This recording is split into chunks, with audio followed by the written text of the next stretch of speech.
नमस्कार दोस्तों, आज की कहानी है तीन मूर्तियाँ। एक राजा था जिसे शिल्प कला अत्यंत प्रिय थी।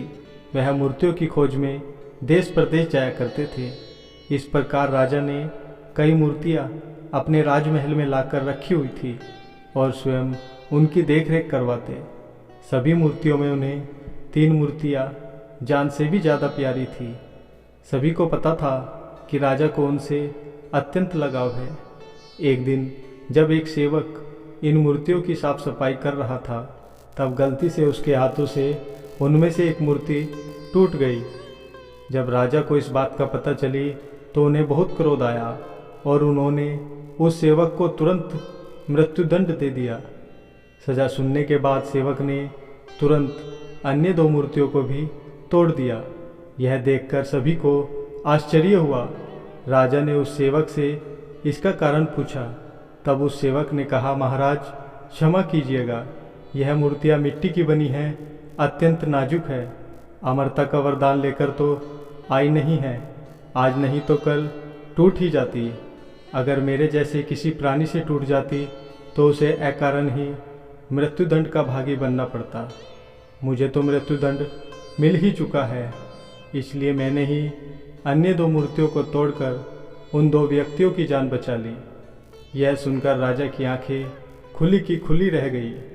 उसे अपनी गलती का एहसास हुआ और उसने सेवक को सजा से मुक्त कर दिया।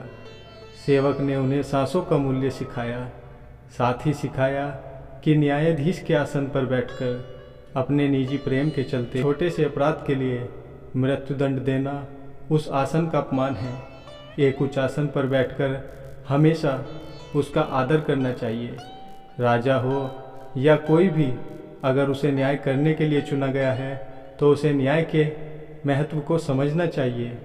मूर्ति से राजा को प्रेम था, लेकिन उसके लिए सेवक को मृत्युदंड देना न्याय के विरुद्ध था। न्याय की कुर्सी पर बैठकर किसी को भी अपनी भावनाओं से दूर हटकर फैसला देना चाहिए। राजा को समझ आ गया कि मुझसे कई गुना अच्छा तो यह सेवक है जिसने मृत्यु के इतना समीप होते हुए भी परहित का सोचा। राजा ने सेवक से पूछा कि अकारण मृत्यु को सामने पाकर भी तुमने ईश्वर को नहीं कोसा, तुम निडर रहे। इस संयम, समस्वभाव तथा दूरदृष्टि के गुणों के वहन की युक्ति क्या है? सेवक ने बताया कि आपके यहाँ काम करने से पहले मैं एक अमीर सेठ के यहाँ नौकर था।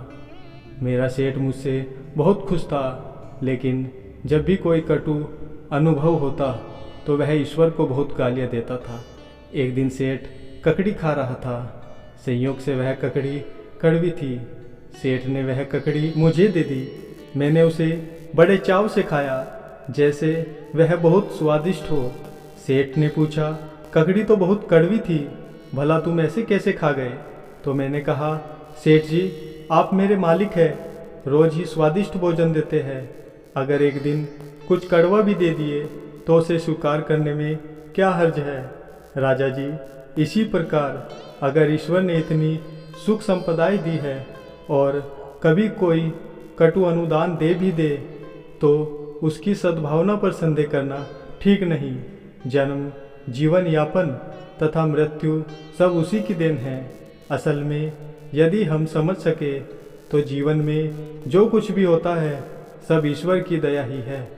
ईश्वर जो करता है अच्छे के लिए ही करता है। यदि सुख दुख को ईश्वर का प्रसाद समझकर संयम से ग्रहण करे तथा हर समय परहित का चिंतन करे तो जीवन के भारी से भारी दुख और परेशानियों से आसानी से छुटकारा पाया जा सकता है। दोस्तों, वीडियो अगर अच्छी लगी हो तो वीडियो को लाइक और हमारे चैनल को सब्सक्राइब करें और अपने दोस्तों के साथ शेयर करें। धन्यवाद। जय श्री राधे कृष्ण।